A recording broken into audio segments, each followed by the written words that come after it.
Ang sabi po dito ni Cathy Binag, ang may kapangyarihan daw po para maibalik si dating Pangulong Duterte dito sa Pilipinas ay si PBBM. Ayan po, basahin nyo mga kababayan. Sabi po niya, ang may kapangyarihan para maibalik si PRRD sa Pilipinas ay si BBM.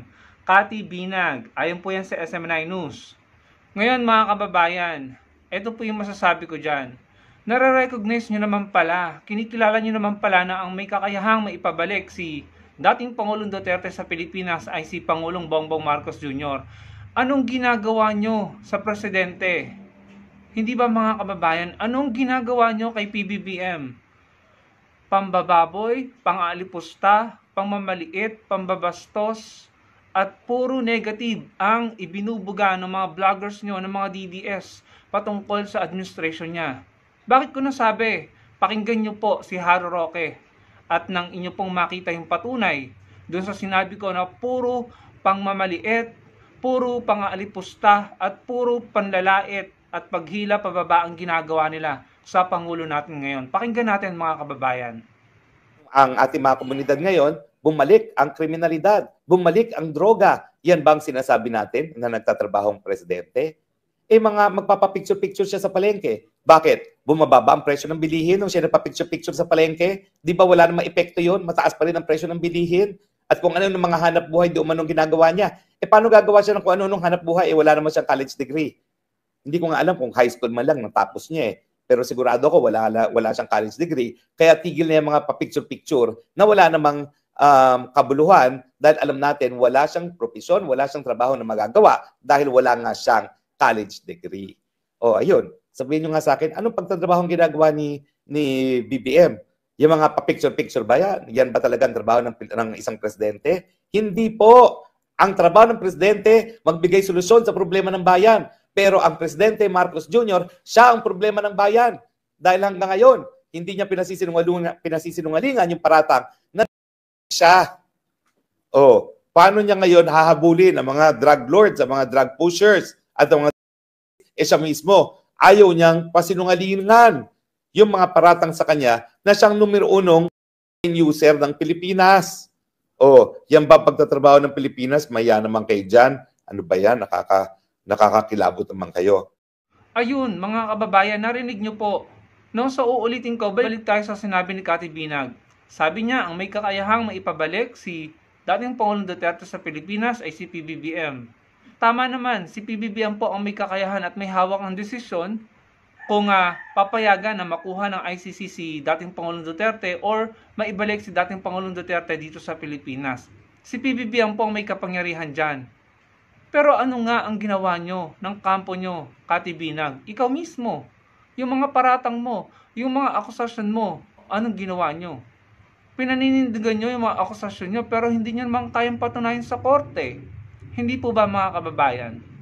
Alam niyo naman pala na si PBBM ang makakatulong sa inyo kay dating Pangulong Duterte pero simula ng kanyang panunungkulan ni Pangulong Bongbong Marcos Jr., di umano'y pinagplanuhan na 3 araw lang paupuin si PBBM at papatalsikin na agad. May ganun pong kumalat na balita. Di umano'y may nagsasabi sa kampo nyo na kaya nyo patalsikin ng Pangulo sa loob ng 3 araw?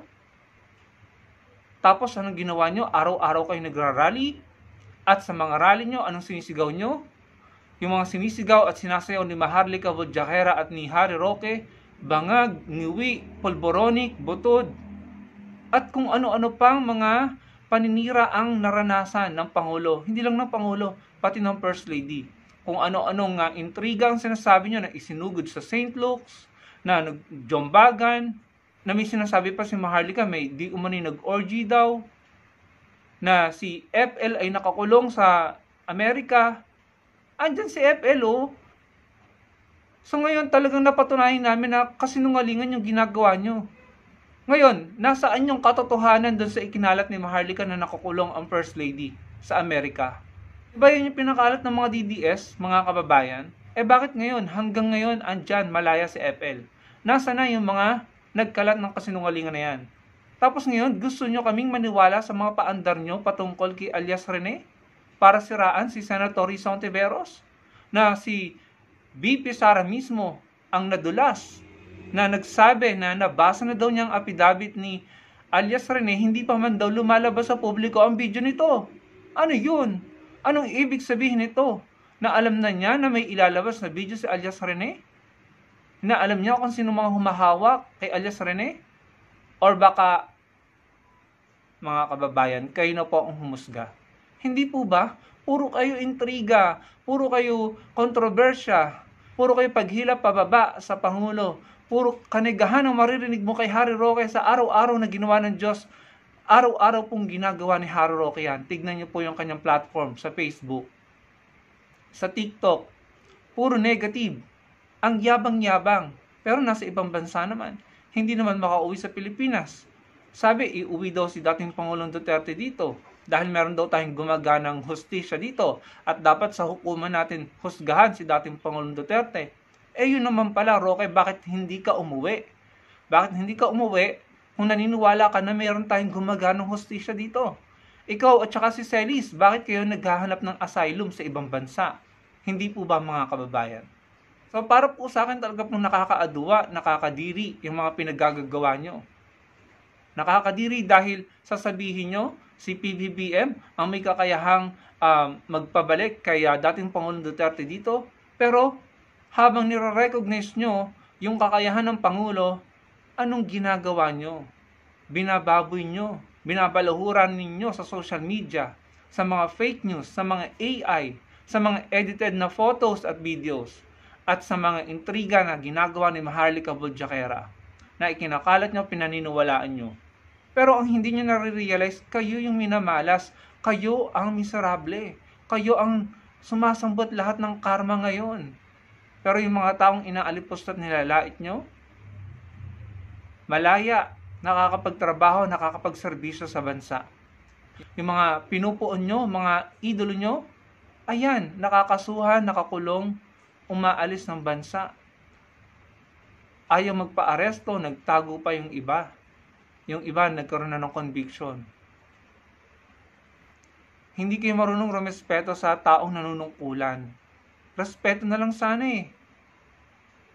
Kung ayaw nyo sa kanya, sana irespeto nyo at matuto kayong mag-intay. Pero ano ginagawa ng mga grupo nyo? Bukod sa hindi nyo na nararespeto, gusto nyo pang patalsikin, binabastos, binababoy, ginagawa ng kontrobersya, intriga.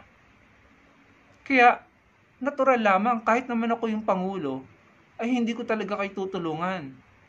Sa ginagawa nyo sa akin, na pambabastos, na mga vloggers nyo, bakit ko kayo tutulungan? Pasalamat nga kayo, hindi na kayo pinapatulan, hindi na kayo sinasampahan ng mga kaso. Narinig nyo naman mga kababayan, educational background, ibinabato ni Harry Roque kay PBBM. Parang kung hindi ako nagkakamali, sinabi niya hindi siya sure kung nakapagtapos ng high school, wala daw degree si PBBM. Tapos ayun na naman, yung pulburon, yung coke, yun na naman ang kanyang issue.